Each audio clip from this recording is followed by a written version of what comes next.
მცირე და საშუალო ბიზნესისთვის ფინანსებზე წვდომის გაუმჯობესება და კაპიტალის ბაზრის ხელშეწყობა პროგრამის მეშვეობით, რომელსაც ეკონომიკის სამინისტრო და სააგენტო აწარმოეს საქართველოში ახორციელებენ. რამდენიმე კომპანიამ საფონდო ბაზრიდან 250 მილიონ ლარამდე დამატებითი საინვესტიციო რესურსი მოიზიდა. ნინი ჩუბინიძე დეტალებით.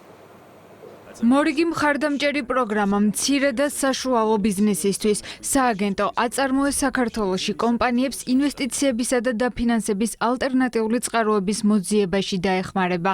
პარალელურად ამ პროცესში სააგენტო იღებს პასუხისმგებლობას მომსახურების გადასახადი ნაწილობრივ დააფინანსოს. თავაზობ თანადაფინანსებას ძირითადად ორი მიმართულებით. ერთი ეს არის, რომ მათ შეუძლიათ აიღონ ჩვენი თანადაფინანსება საკრედიტო რეიტინგის მოპოვებისათვის, ხოლო მეორე ეს არის, რომ მათ შეუძლიათ აიღონ თანადაფინანსება წარმატებით განთავსების საკომისიოს დაფარვისათვის. ჯამურად ერთი ემისიის შემთხვევაში შეიძლება თანადაფინანსება შეადგინოს 200,000 ლარი, ხოლო ერთ კომპანიას ჯამურად შეუძლია ისარგებლოს მილიონ ლარამდე თანადაფინანსების მოცულობით. უძრავი ქონების მენეჯმენტის კომპანია ერთ-ერთი პირველია, რომელმაც სააგენტოს აწარმოეს საქართველოში კაპიტალის ბაზრის მხარდაჭერის პროგრამით ისარგებლა და 10 მილიონი დოლარისა და 3 მილიონი ევროს ღირებულების ორწლიანი ობლიგაციები გამოუშვა. ბიზნესი მიღებული თანხით საბანკო ვალდებულებების დაფარვას გეგმავს.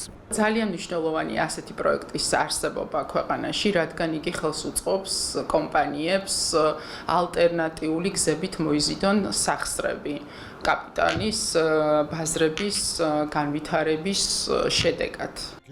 პროგრამაში მონაწილეობა შეუძლიათ კომპანიებს, რომელთა წლიური ბრუნვა 200 მილიონ ლარს არ აღემატება. კაპიტალის ბაზრის მხარდაჭერის პროგრამა სააგენტომ გასული წლის აპრილში დაიწყო. მისი ამოქმედებიდან დღემდე 6 კომპანიას დაეხმარნენ, რომლებმაც საფონდო ბაზარზე 250 მილიონ ლარამდე ინვესტიცია მოიზიდეს.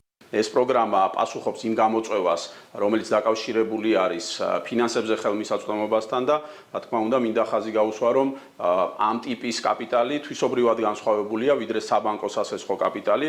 შესაბამისად, ბიზნესს აქვს მეტი ფინანსური დივერსიფიცირების საშუალება.